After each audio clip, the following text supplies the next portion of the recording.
Police department! There's a subject down. Third victim? Yeah. 115, we have 3 victims. Start us at least 3 ambulances. Police department! Sound off if you're here! Police department! Cedar Rapids Police, if anyone's inside, sound off now! Fourth victim!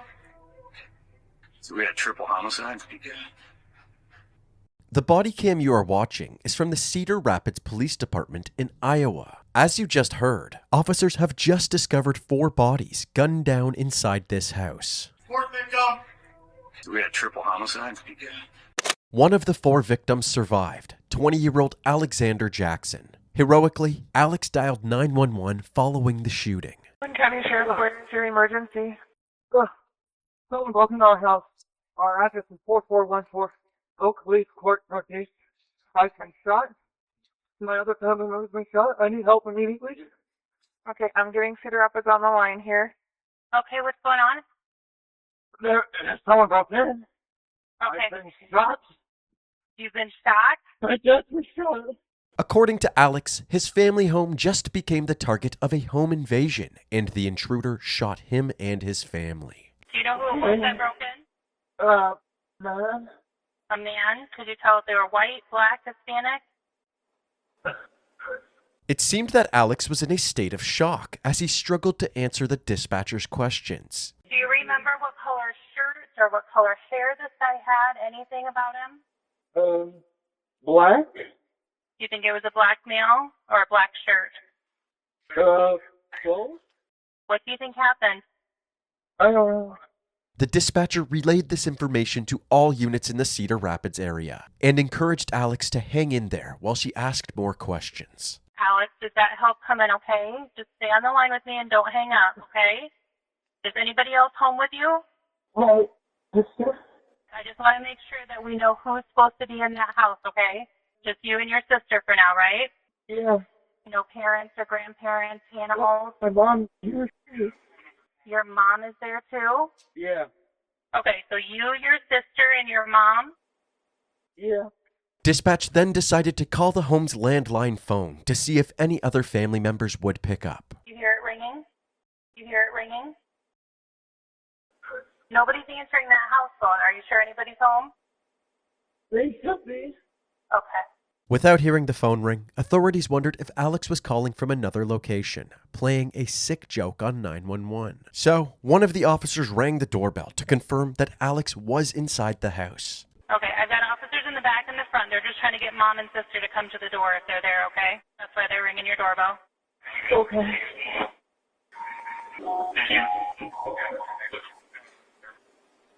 I can hear it.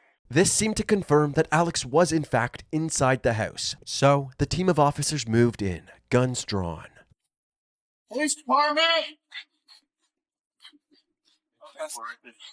As they entered through the back basement door, they immediately discovered the dead body of 61-year-old Jan Jackson, Alex's father, face down on the living room floor. There's a subject down. On the ground beside him was a Browning .22 caliber semi-automatic rifle. There was also a trail of bloody footprints leading down the adjoining hallway, where Alex was found crawling on the ground. He was still on the phone with 911, but appeared to be immobilized due to the gunshot wound on his foot. Who's this down here? Hey, who are you? Dad. Is that your dad? What happened? What happened? There, he came down. There was a man. Who shot your Who else is here? My sister. She's back? Yeah, she's in her room. Is he okay? I think so. Sabrina? Is that a room right there? Sabrina! One of the officers then entered 19-year-old Sabrina Jackson's room and found her in the fetal position under the covers with a gunshot wound to her left eye. She was unresponsive. Third victim. Third victim? Yeah. Yeah. You're good there. 115, we have 3 victims. Start us at least 3 ambulances.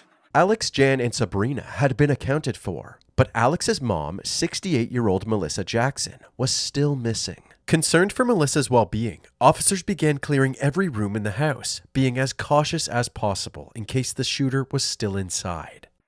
Who's with me? Come in front of me, Barber. Yep. Around, you go help Kaczynski, and then we'll...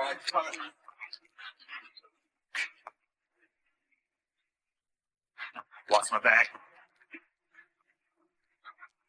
I want to start here. You want to hold it? Police department! Sound off if you're here! Police department! Yeah, I got a garage back here. I'm gonna check the garage.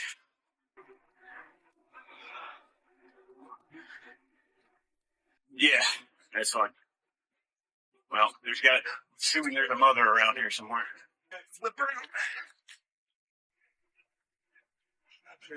Cedar Rapids Police, if anyone's inside, sound off now. Get your department. And get this closet quick. Moving into the master bedroom, the officers found Melissa. To the master bedroom. Fourth income.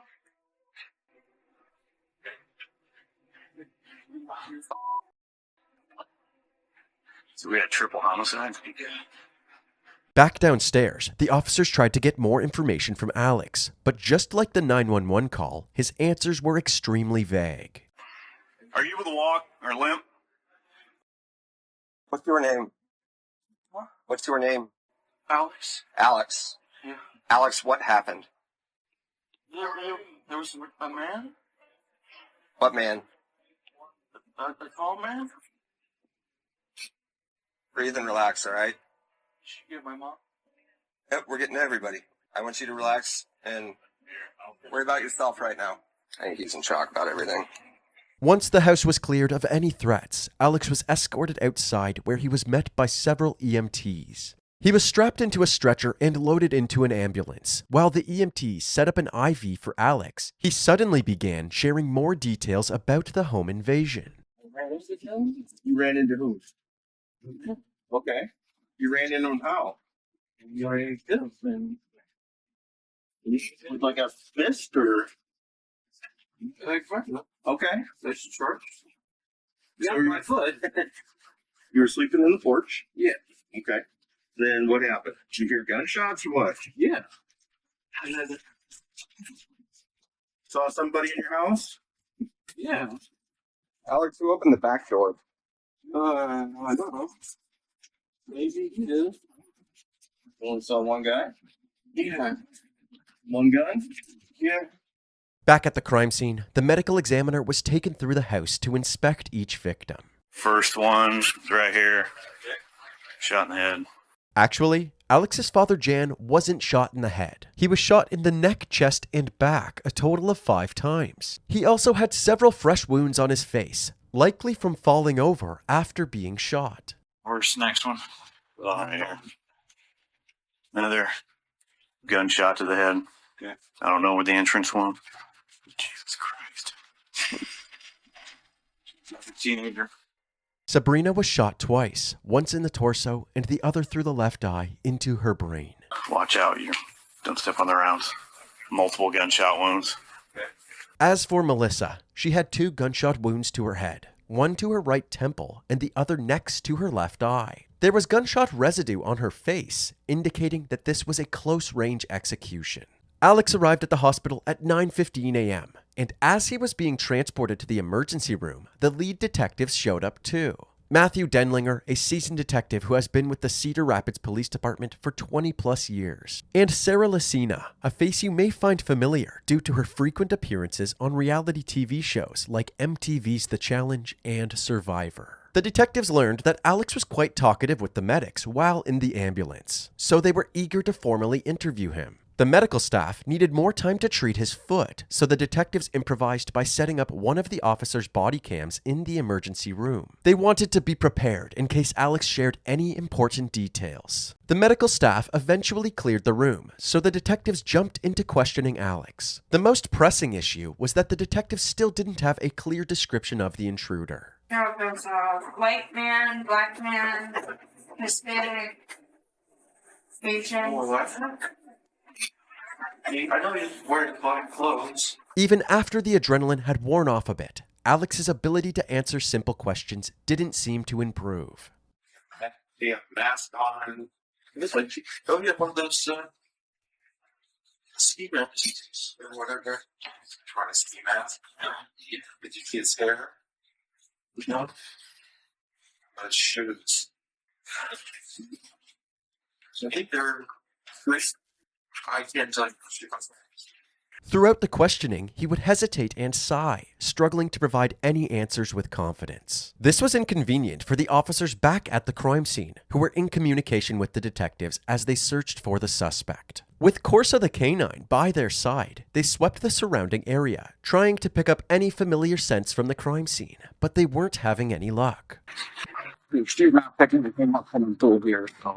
Several other officers went door to door, asking the neighbors if they had seen or heard anything unusual that morning. You guys hear anything? Did you guys hear any shots? But once again, no new leads. This seemed odd to the investigators. The temperature was over 70 degrees Fahrenheit around the time of the shooting. If someone was walking around this idyllic neighborhood, dressed in all black and wearing a ski mask, shouldn't somebody have noticed? The investigators also checked the Ring doorbell cameras at the Jacksons' residence to see if they caught the intruder on video. Unfortunately, there was no sign of the intruder on the front door camera. And strangely, the back door camera had been disabled. They also gained access to several home security cameras around the neighborhood. They scrubbed through the footage beginning at 6 a.m., hoping to catch a glimpse of their intruder. But nobody appears on camera until first responders arrive at 8:31 a.m. The detectives, who were getting these updates throughout Alex's interview, were beginning to question if his story was accurate. They asked him to describe the timeline of events leading up to the 911 call. Can we start out with like last night, maybe? Like, what time did you get home last night? Or I was home okay, all day. okay. What time did you go to bed? 11. Apparently, the family had a typical evening, eating dinner and watching movies together. The only thing detectives found strange was Alex's sleeping arrangement that night. Where did you sleep at? Porch. How come you slept on the porch? Is that where you normally It's sleep? nice. Alex says he slept until 8 a.m. when suddenly, I woke up. Heard gunshots. What is that? I heard it downstairs. So I went downstairs. He was messing with my dad's gun. Oh my dad! He was on the floor. And I ran at him. You ran at the guy? Yeah. Why? I think I grabbed his gun. Fired. And then, obviously, that happened. at this moment, the medical staff came back to work on Alex's foot some more, so the detectives stepped out of the room. They took this opportunity to touch base with the forensics unit back at the crime scene to see if Alex's story lined up with the evidence. Although Alex said that the intruder broke in through the back door, there were no signs of a forced entry. There was also no foreign DNA in the house and zero signs of a major struggle over the gun. This lack of evidence led the detectives to believe that Alex had killed his family and tried to stage it as a home invasion, sustaining a gunshot wound in the foot in the process. After the detectives learned of this new evidence, Alex went from being the sole survivor to the prime suspect. The detectives re-entered the room and began confronting Alex with some tough questions. You think someone was upset with your family? If it's that way, I don't know what. How do you feel about your family? I love my family. Did they ever do anything that upsets you? Oh yeah, okay. How did your dad feel about your choices, your life choices? Have you ever had any problems with them? Like serious problems with him? He's probably, yeah, how about yeah. Same. Sister. I guess. Actually, there were issues within the family, especially between him and his sister. As they continued their questioning, the detectives learned that Alex and Sabrina butted heads on many things and would regularly fight about their beliefs. Alex had also flunked out of all of his university classes in early 2021. This sparked some tension between Alex and his dad, who was paying his tuition. He told Alex that if he wouldn't fix his grades, he had two options: get a job and pay for half of his tuition, or get kicked out of the house. It's not fun feeling like you're disappointing your family. Alex insisted that these were minor problems that had no bearing on the love he had for his family. But the detectives weren't buying it. They revealed to Alex that none of the evidence aligned with his story, and that they knew he was hiding something. We stepped out and talked to coworkers. They were up at your house. Alex, the reality is there's not any evidence that anyone else was over at your house. But there was there. Alex, do you want to tell us what happened? What really happened? We're not here to judge you at all. I went downstairs. And the man was there. I fought him. I got shot. Alex, that's not what the evidence is showing. When's the first time you thought about this scenario? I didn't do it. Okay? I would never hurt my family. They are important to me. I love them. The detectives disregarded his claims to innocence. They just wanted to know why he did it. What's perplexing to me right now is for me to understand why you would want to hurt your family. I wouldn't. Alex began grasping at straws by saying that this was a burglary turned deadly, but nothing in the house was even stolen. Alex, your sister was in her bed. Burglars don't shoot 18 and 18-year-old girls in their bed and not ransack the house and take stuff. I don't understand how you escaped carnage in that house. It makes no sense at all. Like it hurts. You know when I go to shoot my mother, that's why we hurt. But it didn't hurt that bad? Well, it hurt, but you know.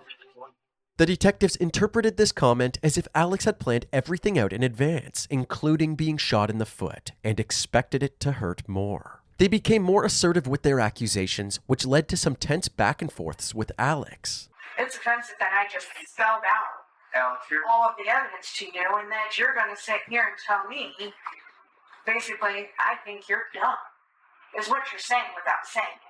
I think that's offensive. Al, you're the one that didn't lose her family. Okay. Because I didn't kill my family, that's why.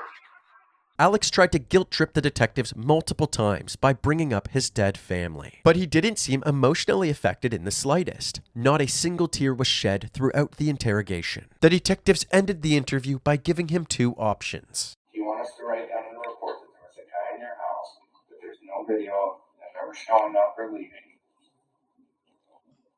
Do you want us to put that down, or do you want to give us some sort of an explanation that makes sense? I want to come from. No amount of negotiating was going to get Alex to confess, so they wrapped up the interview. While Alex received foot surgery, the detectives obtained a search warrant for his phone. Alex's phone data showed that it was active at 6 a.m., but during the interview, he claimed to have been asleep until 8 a.m. when he heard the gunshots. The detectives suspected that Alex had done something during those 2 hours that he didn't want them to know about. Confident that they had their killer, the detectives filed Alex's charges, 3 counts of first-degree murder. After being discharged from the hospital, Alex was met by several officers who brought him down to the station. He was given one last chance to tell the detectives what really happened. We took into account your theory about a ski-masked intruder coming in with the worst description on the planet. You gotta just be honest with us, man. We know no one left. Well, I'm telling you how I saw it, you know? Right. You still think someone was there? Yeah. Do I know someone was there? Who's using your phone at 6 a.m. to get on social media? Maybe me? I don't know. I don't remember. But how could you use it at 6 if you were asleep till 8? If they came there to murder people, like you said, then they would have had to get lucky enough that you had left a gun out for them. And then be able to know right where everybody's at and shoot everyone and get in a fight with the biggest person in the house and be able to escape. You cannot sit there and look me in the eye and say, yeah, well, that did happen. Are you ashamed? Is that why you don't want to tell us? Well, I don't want to tell you because I didn't do it. Well, you're being charged with murder of your mom, your dad, and your sister. And you're going to go to jail. These charges seemed to give Alex a reality check. He immediately went silent, and the gears could be seen turning in his head. Brainstorming how to get your ass out of this trouble you're in. The gig's up, bud. I didn't do it. Alex continued to shut down any of the detectives' claims with, "I didn't do it." So they rolled him out of the room and brought him straight to his cell. A 20-year-old man in Cedar Rapids is accused of triple murder, allegedly killing his mother, his father, and sister. The man accused, Alexander Jackson, says a masked man did it. Now, Jackson appearing in court this morning. He's charged with 3 counts of murder. Alex pled not guilty at his arraignment hearing. And that same day, a vigil for Jan, Melissa, and Sabrina was held at Kennedy High School, where Sabrina and Alex had recently graduated from. Now, Mitch, as you can see, there are a few dozen people here. I talked to organizers before this vigil began, and they said they don't feel comfortable talking on camera. But there are pictures of Sabrina Jackson and people holding candles in this parking lot. Now, I watched people come up and say prayers for her and her family, including Alex. Alex's trial began on January 13th, 2023. Over a year and a half had passed since the incident, and Alex's appearance had completely changed. He was clean cut, sporting a goatee and a small man bun. But as far as the prosecution was concerned, this new Alex was still the same ruthless killer that was arrested on June 15th, 2021. Alexander Jackson, I want you to think that he had the perfect family life. The evidence is going to show you what the truth is about this family dynamics.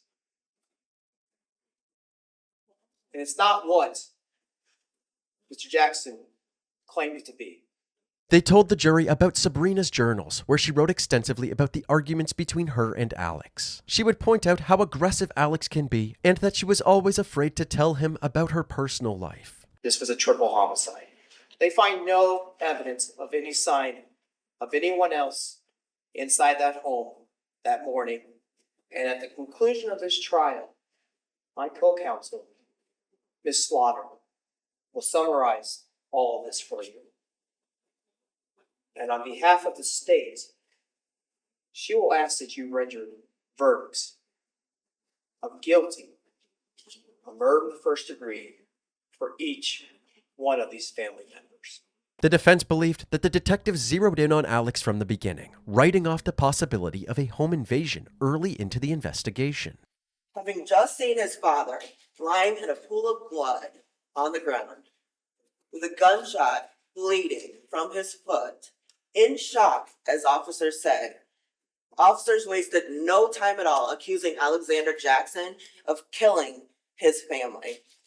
It took about 35 minutes before they decided that Alexander Jackson was their suspect. And Officer Matt Dinlinger and Sarah Lucina had never even stepped foot on the crime scene. He told them over 13 different ways that it was not him. But charging Alex was the easiest route for officers. They also suggested that Alex had always been a good kid and had no animosity against his loved ones. Officers found no evidence at all that Alex did not get along with his family. He had great relationships with his mother and his father both, spending time with them, helping them out around the house. You'll especially hear how Alex loved playing video games with his father, and they did, on occasion, go to the shooting range. There's no history of mental illness. You'll hear nothing except he enjoyed band. He enjoyed scouts. He was respectful to his teachers, respectful to his parents. No one who knew them said anything about this family was unusual. You're also going to hear the officers confront Alex about being on his phone at 6:50 a.m. What was Alex Googling that morning? Who played the Emperor in a Star Wars movie? That is not the search engine of someone who is about to kill their family. Alexander Jackson was the 4th victim in this case. There's no doubt this is a tragedy. No doubt at all. Do not compound this tragedy by convicting Alexander Jackson of murder. Thank you.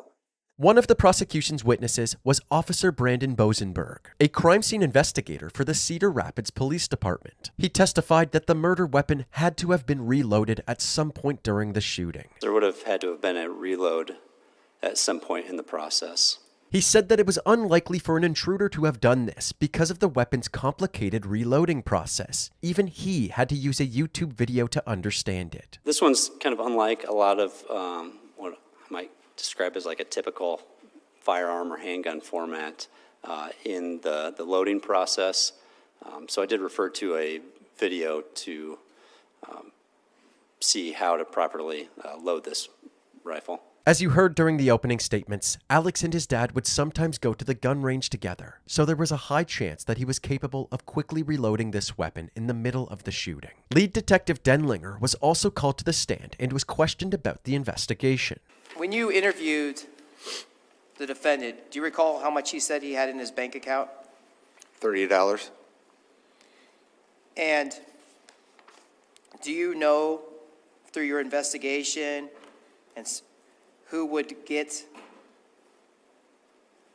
the Jacksons' estate? Presumably he would. The prosecution suggested that when given the ultimatum to either get a job or get kicked out of the house, Alex became furious and plotted to kill his entire family for revenge. During cross-examination, the defense grilled Denlinger for interviewing a traumatized, injured, and heavily medicated person whose family had just been massacred. When you went to the hospital, you knew that Mr. Jackson had been shot in the foot, right? I did, yes. That he could very well be traumatized. Yes. He could be in shock. Yes. And he was under medication.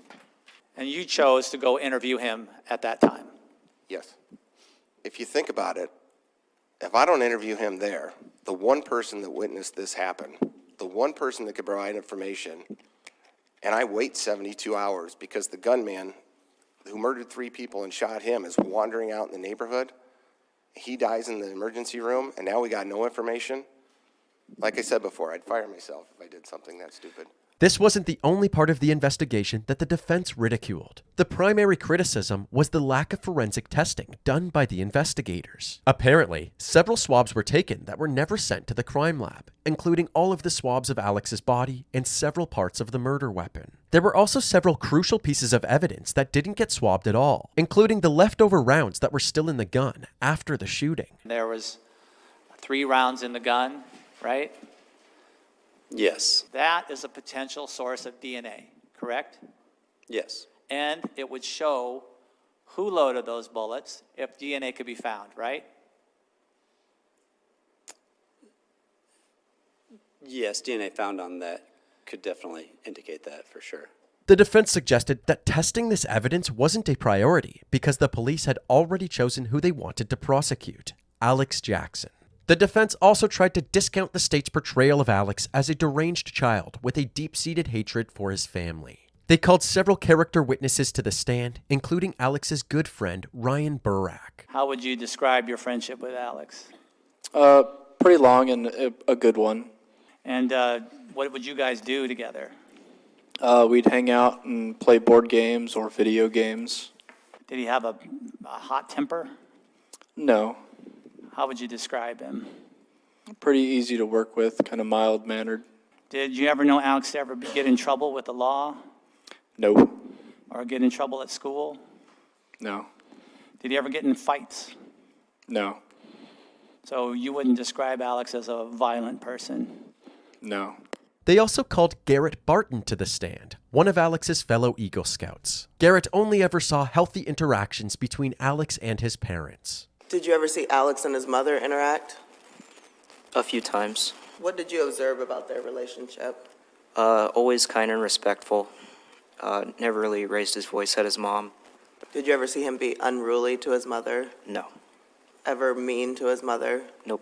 But during cross-examination, the prosecution highlighted the fact that Garrett hadn't even been a part of Alex's life since 2016. 5 years before the shooting occurred. It sounds like the last time that you guys physically saw each other was around 2016? Correct.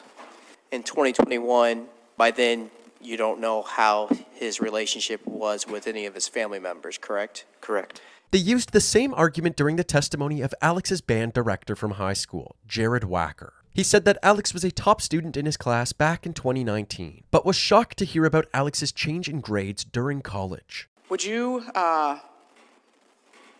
be surprised to find out that his college GPA was a 1.59? Objection, Your Honor. That calls for hearsay and for speculation. Overruled, you can answer the question. I would be. Would you be surprised to find out that he was failing the majority of his classes? Yes, I would be. And would it be fair to say, Mr. Wacker, that a lot can change in 4 years? Yes, I would agree with that. Okay. I don't have any further questions for this witness, Your Honor. After 6 days of testimony, it was time for the closing arguments. The prosecution started with a critical observation of Alex's behavior during the 911 call. Never in that 911 call do you hear the defendant yell out to his sister, "Sabrina, I've been shot. Dad's been shot. Are you okay?" Nothing. And the reason the defendant isn't calling out to his sister is because he knows that she's dead. He doesn't call out to his mom, "Mom, I've been shot. Mom, are you okay? Mom, help me. Check on Dad." Because he knows his mother is also dead.